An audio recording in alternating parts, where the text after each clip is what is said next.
Broadcasting to you live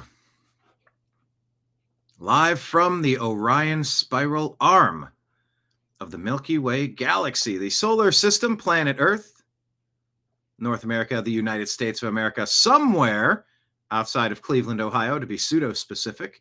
My name is BrianEngelman. Today is Wednesday, December the 10th, 2025. And this right here is the Unhappy Hour Sports Show, brought to you on the new American media, because the old American media has failed you. On today's program, we're going to be talking Browns. We're going to be talking Buckeyes. We're going to be talking maybe a little bit of Cavs with special guest Zak Baris. So let's buckle up and get it started.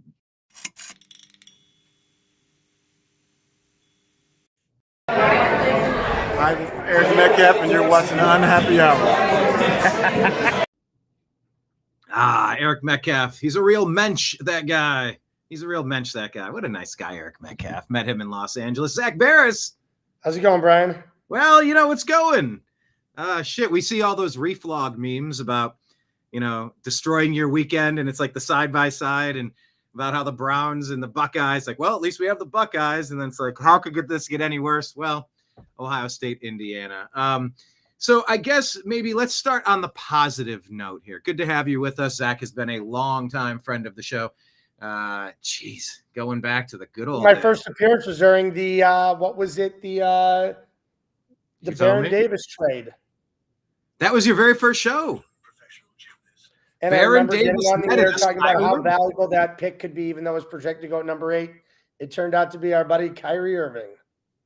I wonder, now that we've seen and by the way, there's a big conversation going on about NFL rigging and point shaving, and what was the latest one? It was Pete Carroll called a timeout, and the refs put time back on the clock for 4 seconds to kick a field goal to make sure the over covered instead of the under.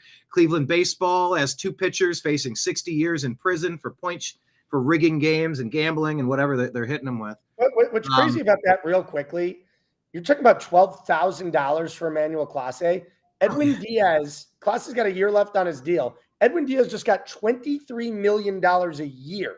Clase would have topped 25 to 30, which is nuts to me. Is Clase probably would have gotten a 4-year, $100 million deal, or 5-year, 125, 5 years, 135, over 12,000 measly dollars. I mean, clearly in the Dominican, they did not teach these guys math. It's brutal. It's ridiculous. It's you can't even explain, and I wonder how much that played a role in the Indians losing to the Yankees. What was it, 2 years ago then? Not this playoffs, but the one before. He pitched well. Clase did until that. You wonder, is there more to this story? Are we getting a piece and there's a whole bunch more when you peel back the layers of the bloomin' onion? I don't know. But the Baron Davis trade, yeah, we saw it with Cooper Flagg. I have a Dallas Mavericks thing hanging up over there. Payment. All right, we're going to ship you Anthony Davis, our golden child, the king, LeBron James. All right, we need your superstar. We want Luka. No, we can't do it straight up. But hey, on the DL, I know we're going to bring in a professional firm to make sure this is completely on the up and up, whether it's a frozen envelope or not. I mean, come on. Dallas gets the first overall pick for Cooper Flagg after handing Luka. It's not like they're any good. I mean, that's true. Well, that's why they ran Nico out of there, right? Like they booing him out of bars, and he's persona non grata in that entire city. It's crazy this year. This draft is so talented this year that Cooper Flagg might not even go in the top 5. Oh, if last this year's class, yeah, you've got guys. I'm telling you, this is such a talented class this year, and it's not like I'm watching a ton of college basketball. Right. But this is so much better than last year, and this might replenish the superstardom in the NBA that's seriously lacking right now. Oh, who are the names to who do you think? Throw a few at the dartboard. You got Darren Peterson from Kansas, who will be the first overall pick, or should be. And by the way, who do these players remind you? Does their game?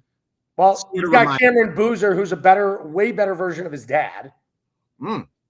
Boozer was good. Yeah, you've got AJ. I can never pronounce his name. Dibonasta.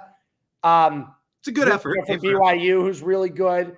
you've got Caleb Wilson from North Carolina, Mikael Brown Jr. I mean, you've got a lot of really good, talented players in this draft where I'm not sure Cooper Kupp would go. I mean, Cooper Flag would go top 5. Cooper Kupp definitely wouldn't go top 5. not in basketball anyway, especially not this stage of his career. Yeah, but it is interesting. We talked about Baron Davis. Shocking. The LeBron's all set to come back. It's like, well, we're going to need some more talent. Why don't you hook the Cavs up with the number 1 pick, and then I'll go there next year. Brian, I don't believe the lottery's fixed at all with Deloitte being in there.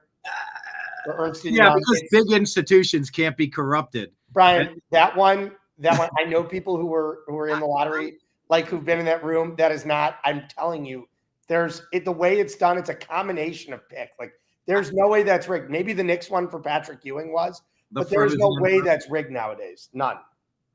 Listen, it's way more likely that players are shaving points. Wow.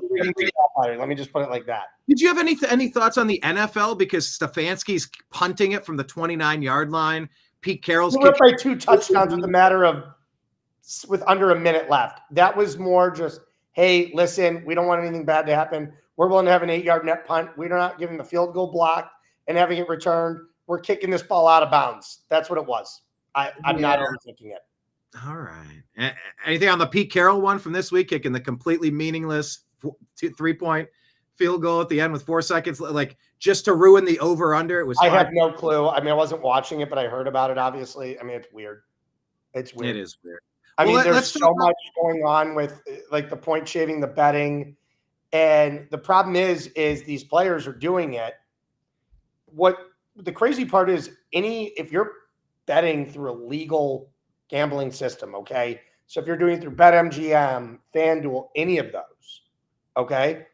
And there's an odd bet placed, it gets flagged right away. If you're betting $20,000. That's the best point I've ever heard made about this, yes. And that's the thing. It's automatically getting flagged. It's running through a computer. So if there's an anomaly and there's a bet that shouldn't be being placed and it's not being placed often, then it's going to flag something. And they notice it multiple times with the same player and the same prop bet or micro bet, which is being placed. A micro bet is based on like what Classe was doing on the first pitch every time. And there's an abnormal amount of money being placed at the first batter he's going to every time. So it's like all of a sudden that's giving $26,000, $5,000 here, $10,000 here. It's like, okay. Then all of a sudden it almost reveals itself automatically because it's so obvious. It's a sore thumb. That's the problem. It's so obvious. And that's the issue with it. It's so obvious, and that's the problem with it.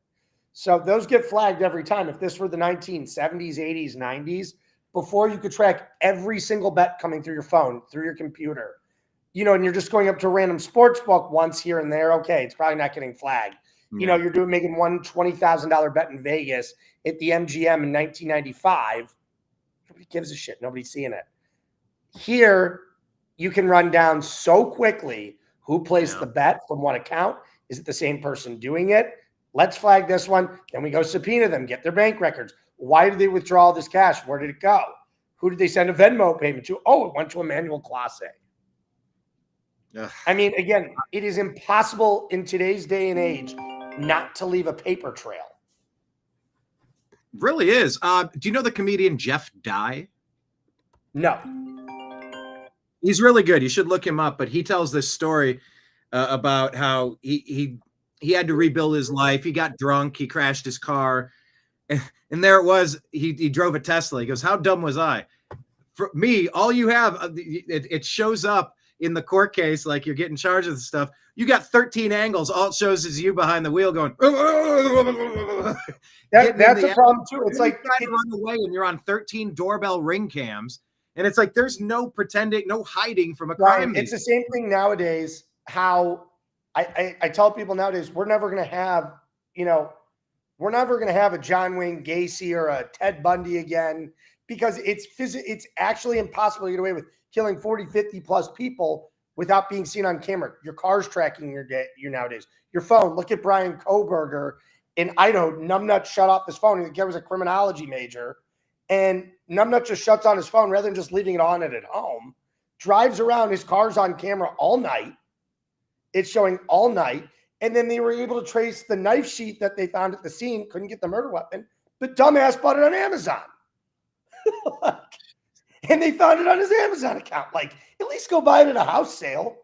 Yeah, and this is, by the way, on the heels of the J6 pipe bomber. Oh, the thing you had in front of you for 4 years, we finally have a suspect to arrest. It's like, you had it 4 years ago. He's on camera. Like, you can track all the stuff he did, where he went. Like, it's a paper trail a mile long. But that's I don't the know. thing. It's so actually impossible to get away with this stuff nowadays. They make it so difficult.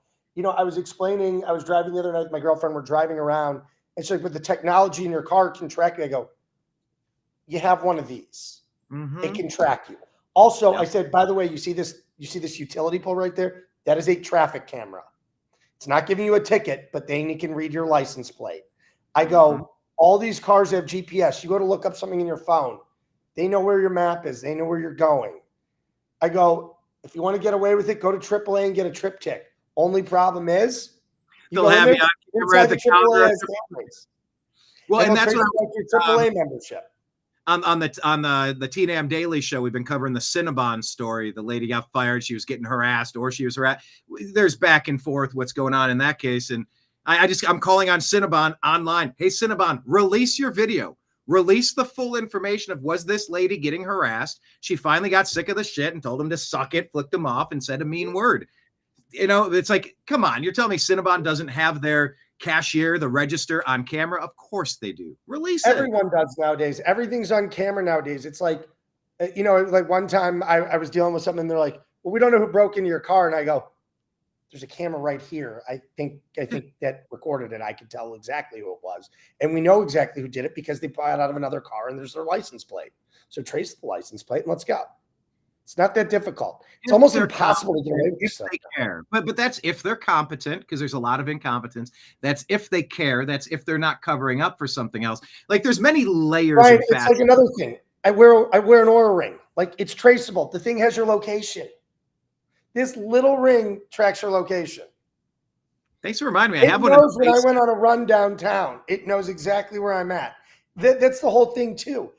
Getting back to the gambling situation, serial killers, Rex Heuermann, the Gilgo Beach murderer.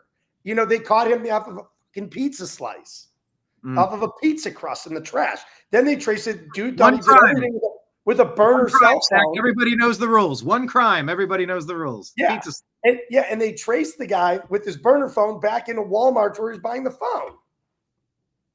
Love it. And terrorizing the victims over the phone, their family. I mean, like, again, the stupidity from the gambling is just, it's beyond me. I just don't get it. Like, you just risk hundreds of millions of dollars. And Luis Ortiz, let's say Ortiz was a potential number 4 starter in the league. What's that getting on the open market? 20+ million a year? It's insane. These are going to be the test cases that the players' unions are going to walk you through. Every rookie, every year, you're going to have to sit down and do your lesson. You're going to have to sit through your corporate PR, HR program rather. No sexual harassment. Now look, here's an example of no gambling. Look at don't be like Emmanuel Class. He's forever going to be the poster child for stupidity and throwing it all. I mean, it's stupidity. Like, I get how you got away with it in the 80s, but you can't do that nowadays. No. And again, I mean, just, the arrogance of these guys. And again, like, it is so easy to figure out. When someone's placing an abnormally large amount of money on a random player, that'd be like me betting $25,000 one night on Thomas Bryant scoring below 10 points in a game. Nobody's betting on that and putting that kind of money. And if they are, you're doing it as fun little prop bets. I mean, here I am last year betting money on Ty Jerome on the over every night for $20 just to make the game interesting. And I won a lot of money, and then I lost it all in the playoffs against the Pacers. I'm like, oh, Ty Jerome above 20 points and above 20 points is easy money. All right, tonight I'll throw 250 on it. Doesn't get it. I'm like, lost all my winnings. Yeah, but it's fun to make $20 a night doing it. Yeah, that Pacers series was rough. I thought we retooled. Maybe, like you said, maybe it's because we're injured. We'll get to the Cavs in a minute. Let's pause all that and reset here and start with something. We're talking about arrogance. We're talking about getting lucky. We're talking about all these. Shedeur Sanders. How lucky were we that he slipped to the 5th round where he could get him for peanuts? Was it his arrogance that landed him there? Because compared to Cam Ward, we got the number 1 pick versus Shedeur. I think it was his Who pre-draft. played better, you know? His pre-draft arrogance, the way I was not there at the combine, but from what I've heard was that he didn't take the process seriously, didn't care. And that caused a slip to the 5th round. He also was very selective on teams he wanted to go to. He could have been a 4th round pick by the Ravens, I think it was, and said no. Didn't want to go to the Ravens. He didn't want to be backing up Lamar. He wanted an opportunity to start. Mm-hmm. So there you have it. 31 teams passed him. Also as a backup, you don't want your backup being a bigger distraction than your starter. Do you remember when Joe Thomas said that about Johnny Manziel? Oh, yeah. He goes, the reason he's cut because he's a bigger distraction than whoever your starting quarterback is going to be. And that's the problem. Well, Johnny Shedeur has been, but Shedeur's been a model citizen in that building since day one.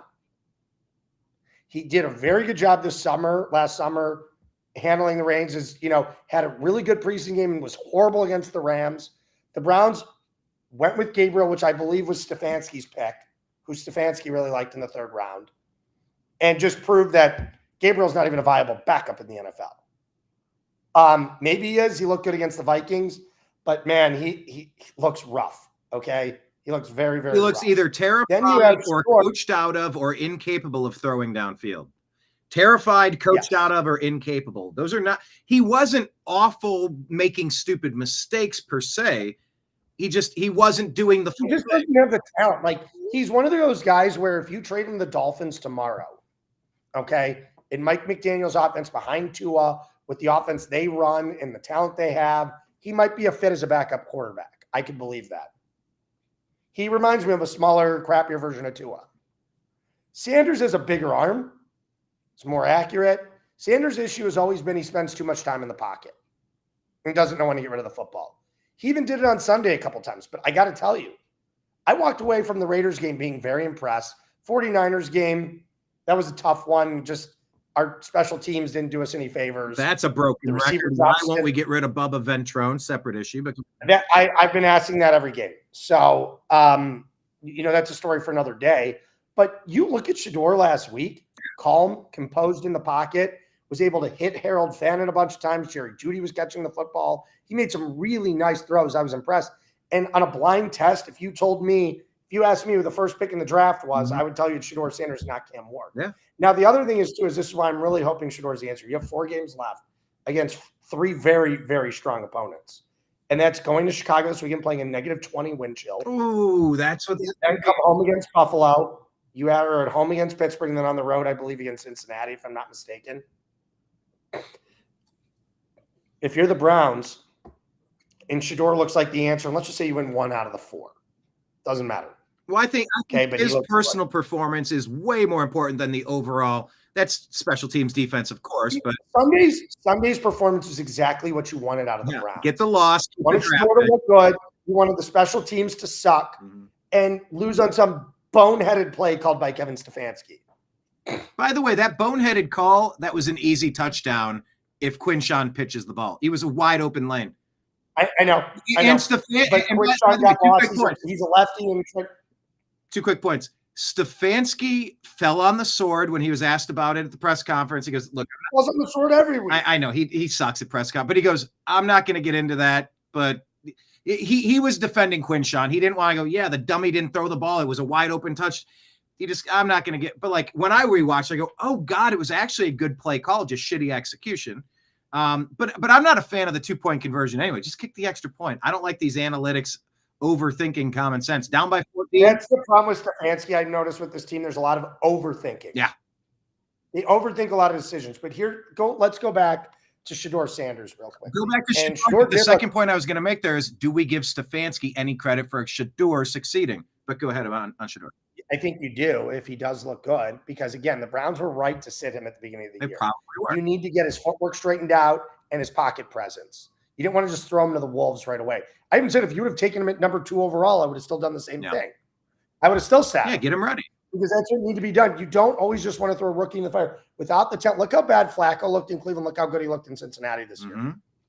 It's because of talent around. But it's also because Stefanski tries to coach the gunslinger aspect out of Baker, which is why they hated Baker, because he was complete. He had the highest completion percentage on those rollouts in the entire league, 30, 40, 50-yard bombs. And Stefanski's like, no, I'm smarter. I'm the smartest person in the room. 2 tight ends, dink and dunk, 4-yard passes. Darn you, kid. We're going to. They kept lining up in 11 person. They kept lining up in 12 personnel. So, it was that was Stefanski's issue, and I get what you're saying here. And he scared Dylan Shedeur, Gabriel, so he couldn't even play the Dylan Gabriel game. Maybe Dylan can't see past the line, or maybe he was coached into terror. Dylan looked lost, and it was very obvious he looked lost. Mm-hmm.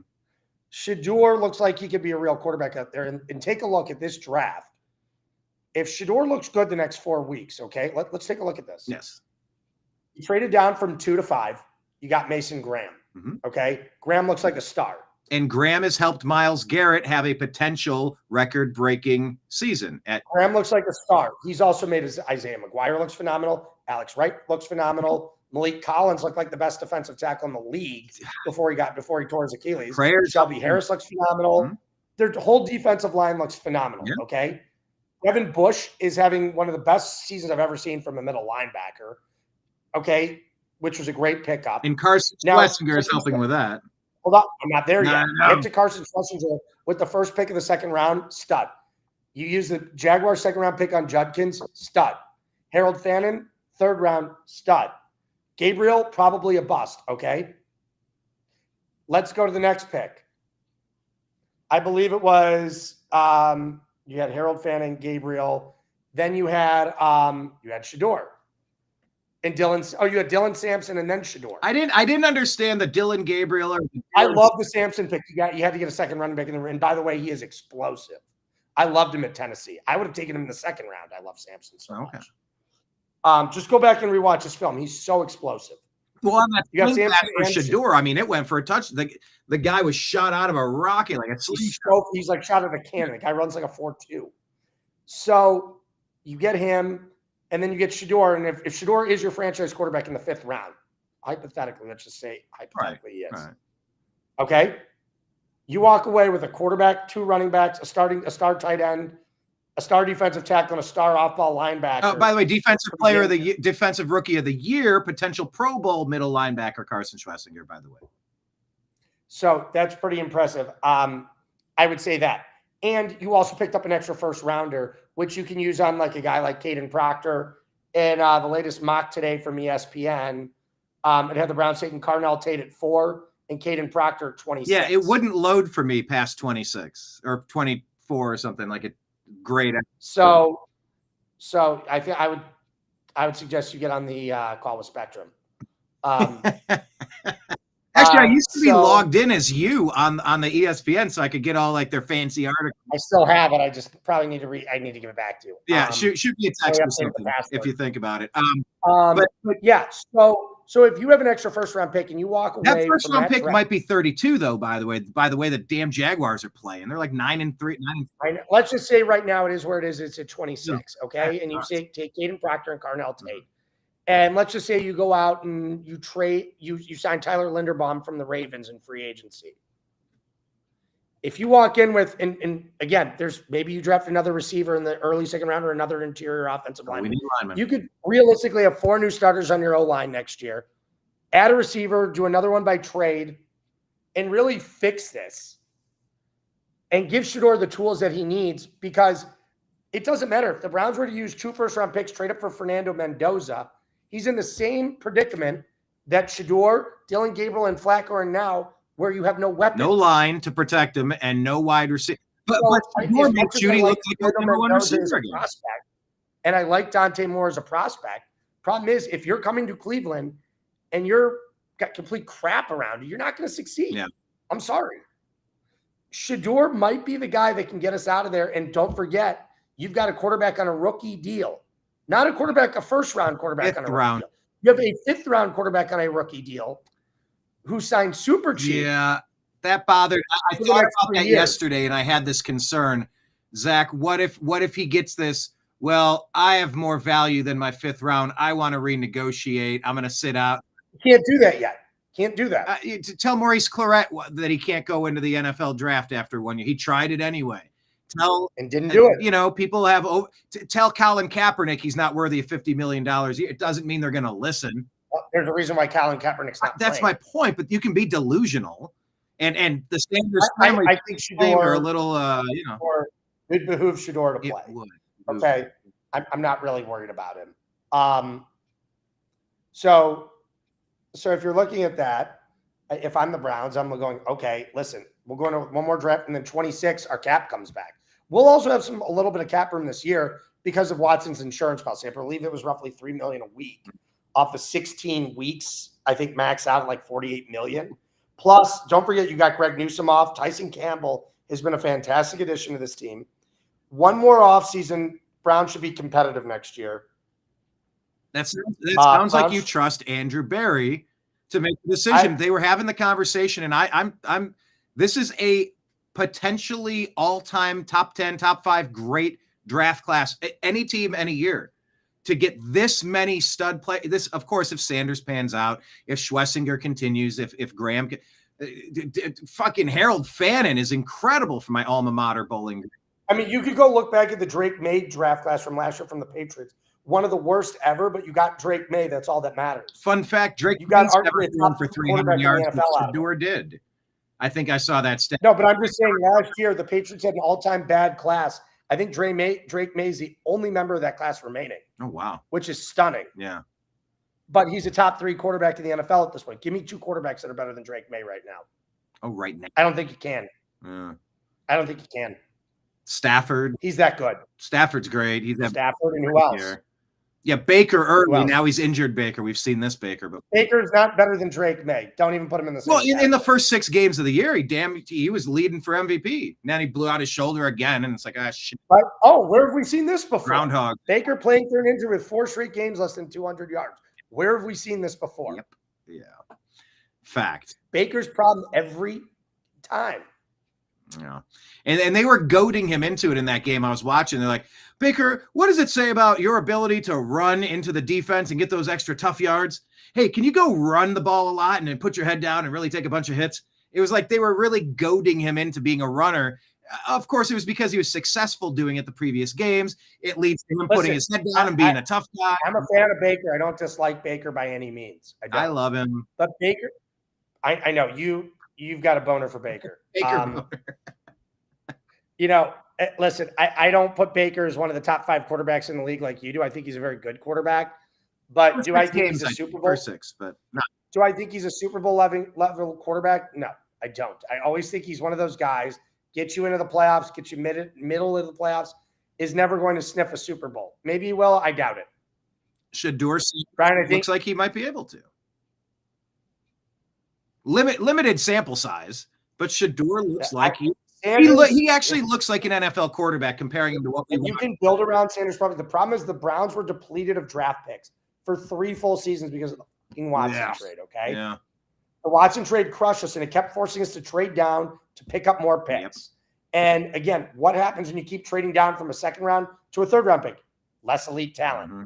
You're getting more depth, and that's what the Browns are drafting for. Getting guys like Jordan Elliott. You were drafting for depth, not upfront talent, and that was the problem.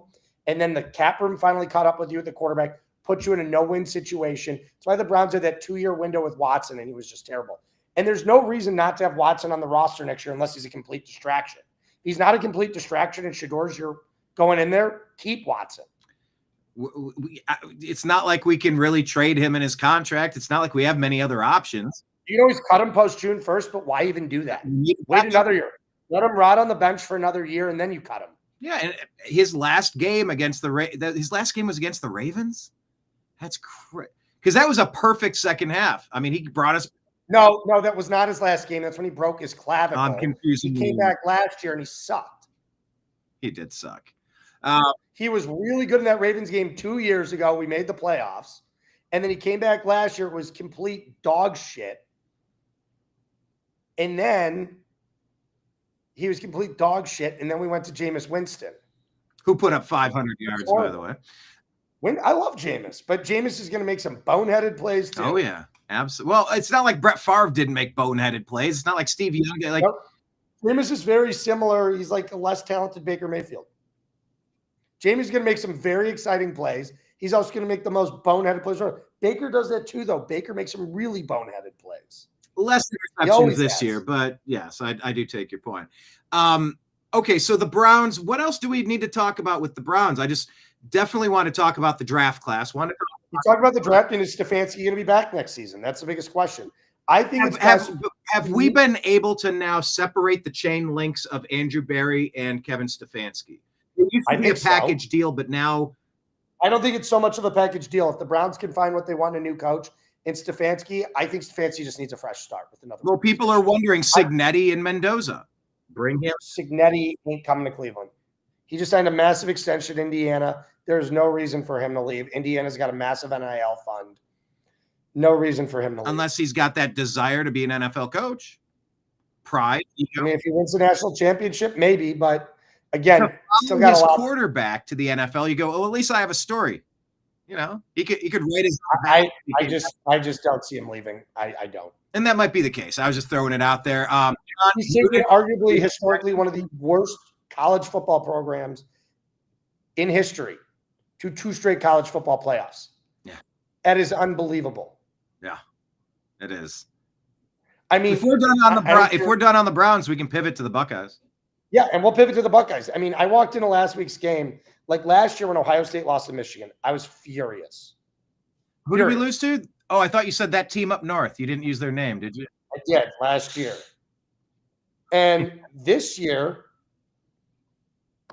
first quarter was dicey. We took care of. Ohio State starts every game shitty. But this was a meaningless game for Ohio State. What did they have to prove? They slipped one spot. They flipped from 1 to 2, 2 to 1. Who cares? I mean, the only thing that sucks is they're not playing in the Rose Bowl.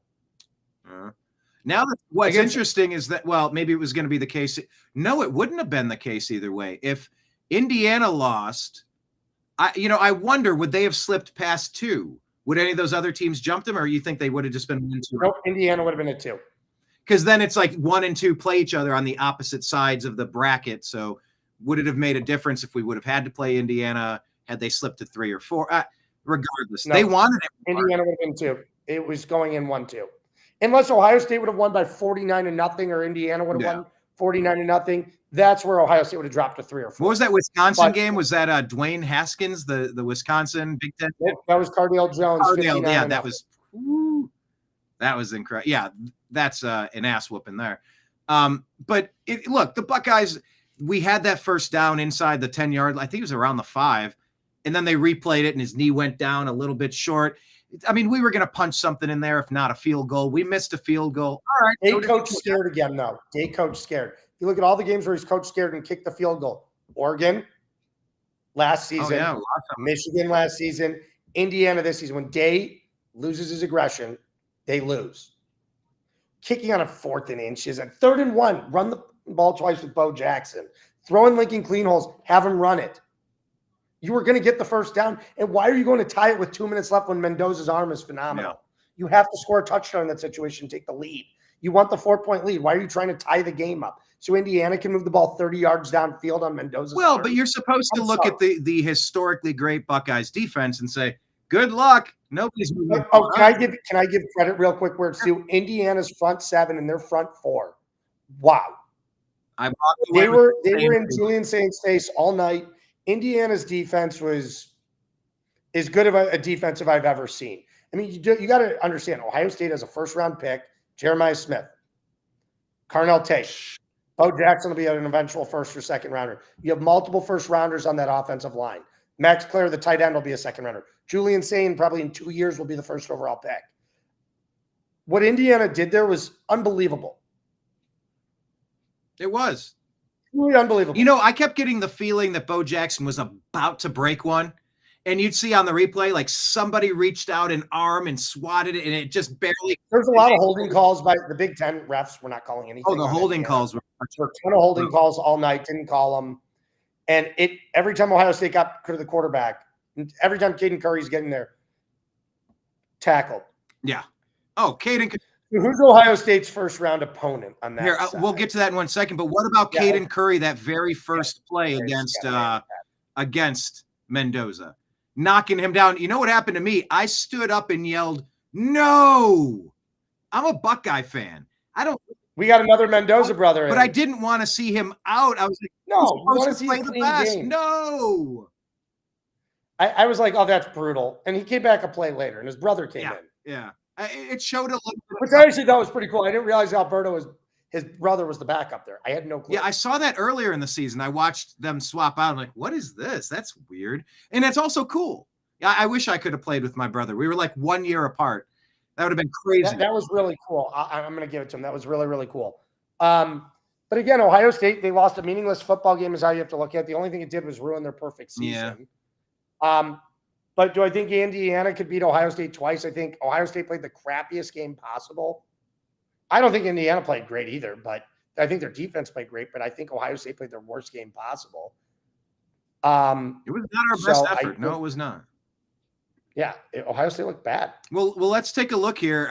You were asking who Ohio State plays. They're going to play the winner. They're playing the winner of Tech Miami. So maybe buzz through these matchups. Miami and Texas A&M. Do you think Miami getting the number 10 spot, it was the right call? I think they could win the game. Because I think Notre Dame should have maybe been selected.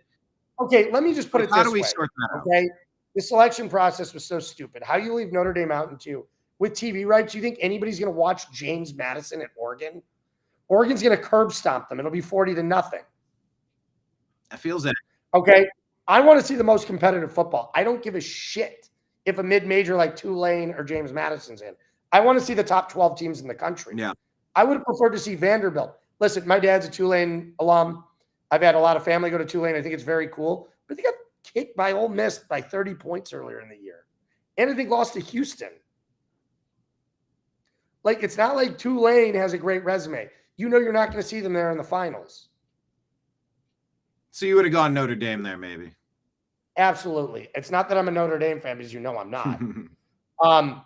It's the fact that Notre Dame would have provided the best game. Notre Dame, Oregon. That would have been a great game. Yeah, a classic matchup. I was telling the story on the show yesterday. We had special guest Bob France on the show. Stay tuned. We might be seeing more of Bob in the future, a broadcaster with Cleveland sports pedigree and his political commentary, of course. But yeah, I was telling the story of how I was reporting on the inauguration in Washington, D.C., outside of the D.C. gulag, as they called it, when the J6ers were their sentences were being commuted, interviewing Ashley Babbitt's mother and all sorts of people out there. Freezing, bitter cold all day. It was on the national championship day. When we were done, freezing. When we were done, I walked 2 blocks up this little hill, and at the top of the hill was it was an Irish pub. It was an Irish sports pub, and it had the "Play Like a Champion Today" sign when you'd walk in to use the restroom. There was myself and one other Buckeye fan in a sea of Notre Dame fans watching that championship game last year. Epic game, epic victory, fantastic. Just it brings back the memories. But yeah, Notre Dame is a storied franchise. Tulane and James Madison. Exactly. It's just, again, what are we doing? You're not even going to sell out the game is the problem. Yeah. It'll sell out with Oregon fans, like against James Madison stuff. But again, if they get to the second round, they're screwed. And I don't think either one of them will. Don't forget, no team with a bye last year made it out of the second round. Yeah, that was weird. Should we be worried about the same thing? Do you think there's a curse to that? I think it's possible. Listen, when you have the 12 best teams in the country, really the 10 best teams in the country, it's entirely possible. Yeah. Do I think Alabama could beat Ohio State? No. But again, it's any given Saturday in college football. John Mateer, if he does what he did early in the season, yes, they could. I think let's look at past Oregon, James Madison, Texas Tech. Isn't that the team that BYU said was easily the best team in the country, and they played them twice? Texas Tech's defense is almost as good as the Buckeyes. That was really, really good. Their defense, wow, I was impressed. That defense was fast. And so they're sitting there waiting to pick off the winner of James Madison, Oregon. Alabama, Oklahoma waiting to play Indiana. Do you think either of those teams? The way Ty Simpson's looked recently, I would take Oklahoma in that game, just because Alabama, Ty Simpson has not looked good the last few weeks. If he goes back to reverts to Ty Simpson from earlier in the season, yes. But here's my whole thing. Why did Texas get penalized for losing to a 3-win Florida team when Alabama didn't get penalized for losing to a 5-win Florida State team? Good point. I don't know. Notre Dame lost by a total of 4 points to A&M in Miami. And Notre Dame lost on the road to Miami. So they have a case. They've got a little bit of a. Do you think they should just join a doggone conference already? It's biting them in the butt. Yes, Notre Dame should. Here's what you want to talk about: real realignment. What should happen? Mm-hmm. Nebraska moves back to the Big 12. Rutgers and Maryland go to the ACC. Notre Dame moves into the Big 10 along with Cal and Stanford. I think it's weird having West Coast teams in the Big 10. I like it, to be honest with you. I love watching Ohio State, Washington, or Oregon, Michigan. It's cool. USC, I really, really like it. I actually do. Shouldn't we maybe just do something basic then and just say, you got a Big 10. It's so big, there's 2 of them. East of the Mississippi, 10, west of the Mississippi, 10. And just pick 10 from west of the Mississippi, 10 of the east. Actually, not 18 teams. The problem 12, is 14, with that. The problem is with that, you have years where Ohio State, Michigan, Penn State are going to be dominant, Notre Dame, and then you're going to have the crap 4-loss, 5-loss USC coming from the West Coast in there to the Big 10 title game. That's the problem with it. Yeah. It's the same with the SEC East and the SEC West. Picking up Texas, Missouri, and Oklahoma was huge for the SEC. It's the ACC is struggling because the only talented team in there is Miami? This year? I mean, the ACC is pathetic. A 5-loss Duke team just won the conference. The whole conference, a bunch of pushovers. Yeah. And that messed up a lot of that messed up a lot of plans. It showed some of the flaws in this. Seems like every year in the offseason, we're tweaking it. At least they didn't have Duke, the conference champion, even getting in the playoff, let alone a first-round bye. Yeah. I mean, James Madison has entered the chat. I mean, you're just trying to – Tulane is here. Still question marks around. Do you think 12 teams is the right number? I think when I was talking to Bob yesterday – Brian, you get up to 16 at the number 25 team, and the number 24 team should never even been in the conversation to win a national championship. Really, it was 4. Then it was, okay, then is 6 too many? Is 8 too many? Now it's 12. Oh, number 16 doesn't get it. Listen, you lose 3 or 4 games, you don't deserve a chance to compete for the national title. My opinion. Yeah. Keep it at 12. I'd be fine if you went down to 8. And I don't mind the bye week. I think if you're one of those best. I don't mind if they went down to 8. Yeah. Tighten it up even more. Don't loosen it up even more. That's what you're saying. Yeah. We're suddenly going to get to 64 teams. We're going to have a team that's not even bowl eligible. Yeah. Okay. We need a top 64. We need a round robin, just like basketball. They'll be saying sooner. Well, if the money's never there, enough. Everybody deserves. Oh, the inclusion. Everybody should be in the playoffs. Everybody gets a ribbon. No, Penn State is a 16 seed. Yes, participation trophies for everyone. All right, let's look at Tulane, Ole Miss. You think Ole Miss runs away with this? I think Ole Miss curb stomps them. So then, when they play Georgia, what are you anticipating? I think Georgia's going to beat Ole Miss. Okay, so we'll put it there. Miami, Texas A&M. That's a toss up. It all depends how Carson Beck plays. A&M. If they look off, wouldn't be surprised if Miami won. I do think A&M will win it. It's a home game. But don't forget the Cotton Bowl with A&M is essentially a home game for them too. That's wild. Yeah. Buckeyes fans travel well, but still a home game is a home game. Ohio State, this is a meaningless game for Ohio State. It's a semifinal game. Not even a semifinal game.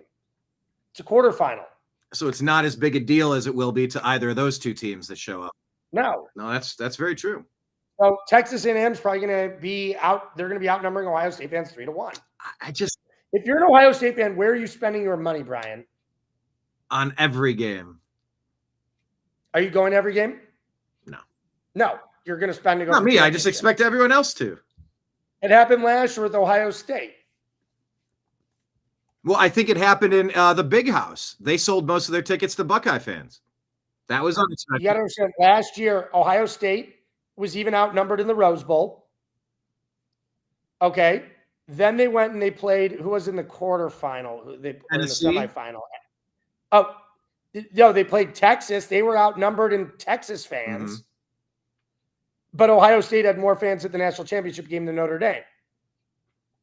That's the point. Ohio State is not going to go. They're not going to travel well for the upcoming game. They're going to be outnumbered in Texas. But ultimately, when either Miami or Texas A&M meet the Buckeyes, you think the Buckeyes? I think Ohio State will win. If they're on their game, I think Ohio State is hands down the best team in the country. I agree. So theoretically, Georgia, Ohio State, if we're projecting it to be that.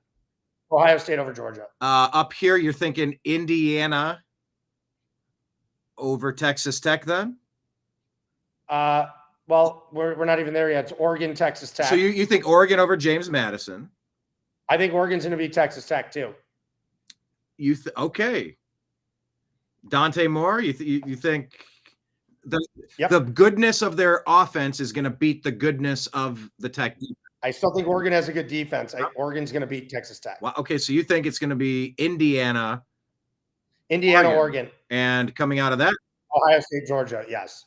Okay. So then coming out of that, you think Indiana's going to?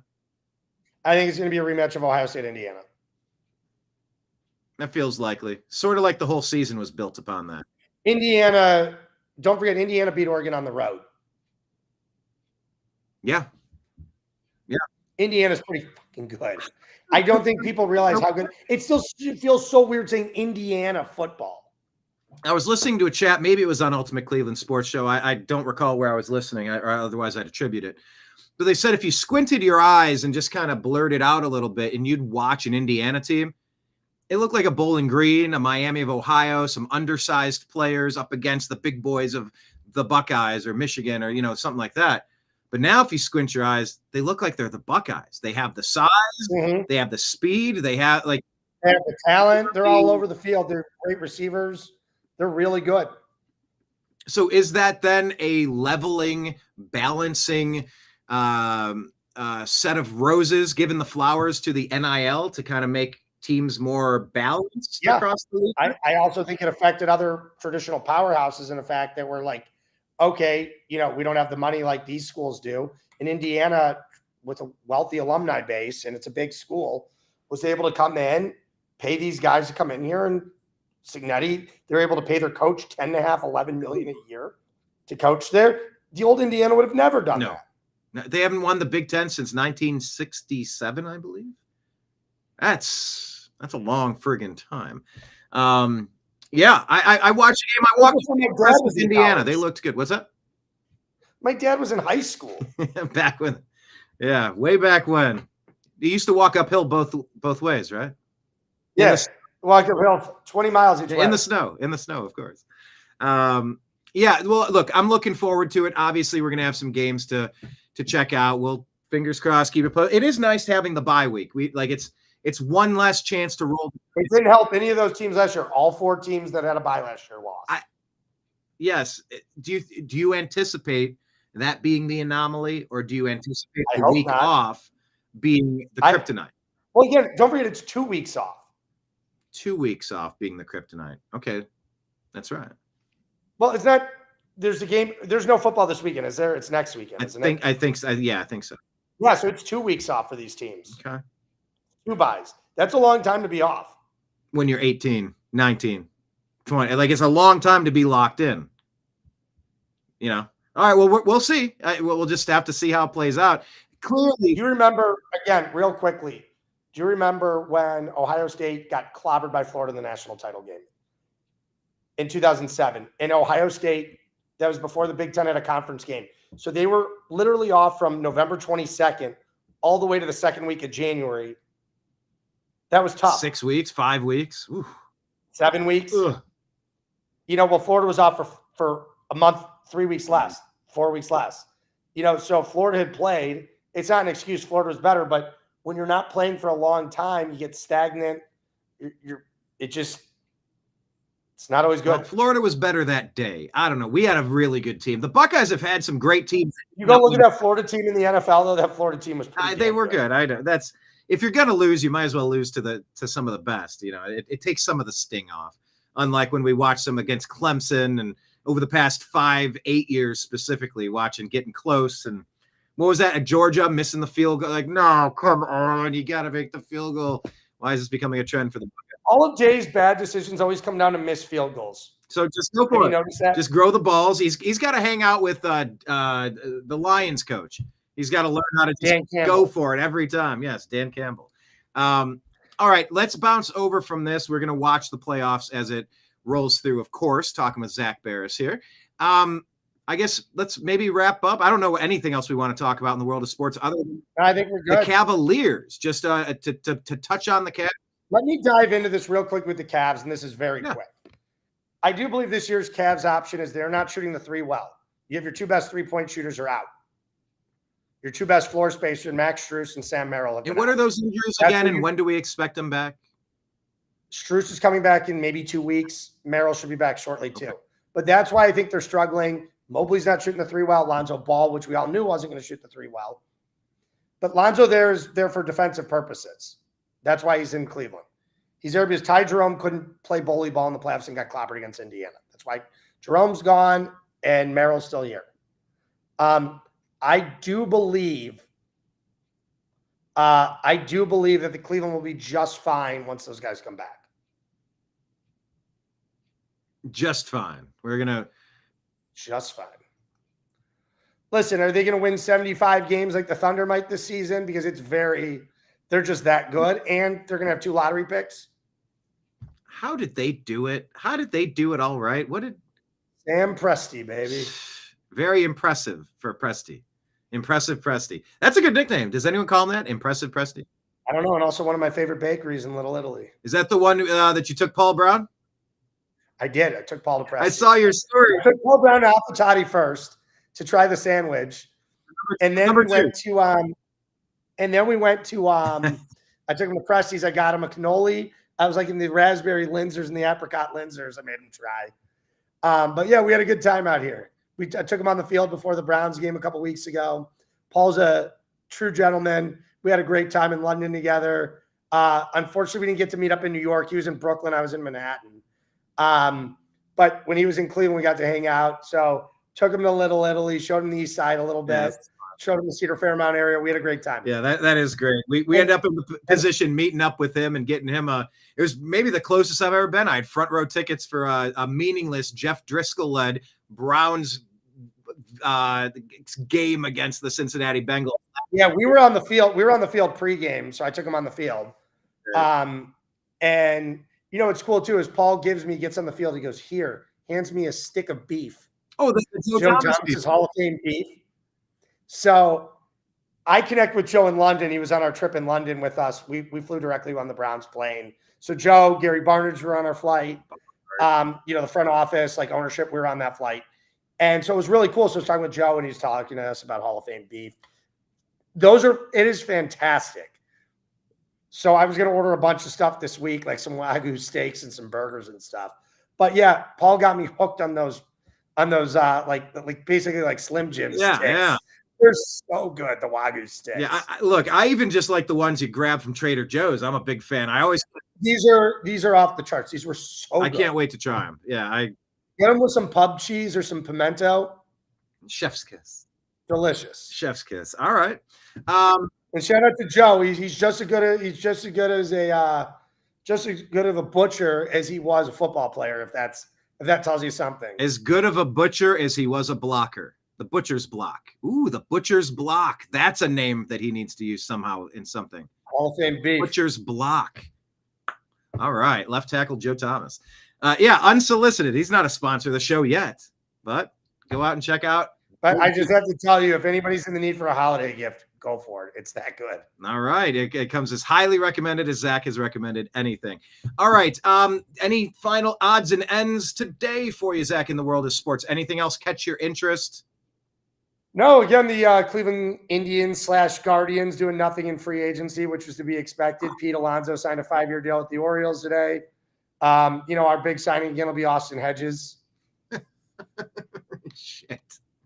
How soon does the ownership group change over where we'll finally spend some money? Leave 27, 28. That can't get here fast enough. I hope we don't waste Jose's entire career. Get him some help. Get him someone before him. It'll happen. I'm curious to know I wanted to seriously know, did Emmanuel Clase throw those playoff games against the Yankees in the I think ALCS? he might have. I'm not convinced he did. I think he might. My brother-in-law's a diehard Yankees fan. Goes, that pitch to Judge, there's no way. He goes, Judge pulled that opposite field. He goes, there's no way the Judge one was. It was just better hitting. It was just an unbelievable at bat. And you know what? If you talk to your attorney facing 60 years, all you got to do is just keep denying. Like, how would we ever know anyway? It's always going to be a speculation. I mean, unless he goes, yes, I did it. Maybe they'll offer him a plea deal if you just admit it. We're not going to throw you in, but we need to make an example. Just admit it, and I don't know. It just makes me sick to my stomach. And knowing what we could have retrieved back on the trade market for Class A, I don't know how many prospects and draft picks we would have gotten in return. We would have gotten one of the top 5 prospect, top 10 prospect in baseball for him. And now we get nothing. So it's just disappointing. Yeah, not much going on with the hot stove for the Cleveland, whatever they are, the baseballers. Yeah, the Cleveland whatevers. The Cleveland whatevers. All right. Something Deans. The Cleveland Deans. The Deans, yes, the Deans. Guard Deans. So crazy. All right. Deans. Well, then let's press pause for now. Zach, appreciate having you here. Anything you wanted to pitch or tell people to follow you anywhere, or any piece of wisdom? I'm good. Famous quote? Any little tidbit on your way out? There once was a man from Nantucket. In there we have it. All right, Zak Baris, thank you for joining us. We'll talk again, some more Cleveland sports. And Have a good one, guys. Take care. Thank you, Zach. All right, everybody. It's always fun talking to Zach. Follow us here on the Unhappy Hour Sports Show, brought to you on the New American Media. More content coming up. We got Strictly Football coming in tomorrow. I believe that's 3 p.m. Eastern time. I got to double check. They're blurring together because we did a Tuesday show and then the Thursday show. So I'll get back to you and let you know exactly what that's going to be. But yeah, follow us in all the places, please. We appreciate having you around this whole time. So signing out for everybody in the TNAM universe on behalf of Zach. I appreciate you. I love you. And we will talk to you again soon. Take care, everybody. Peace.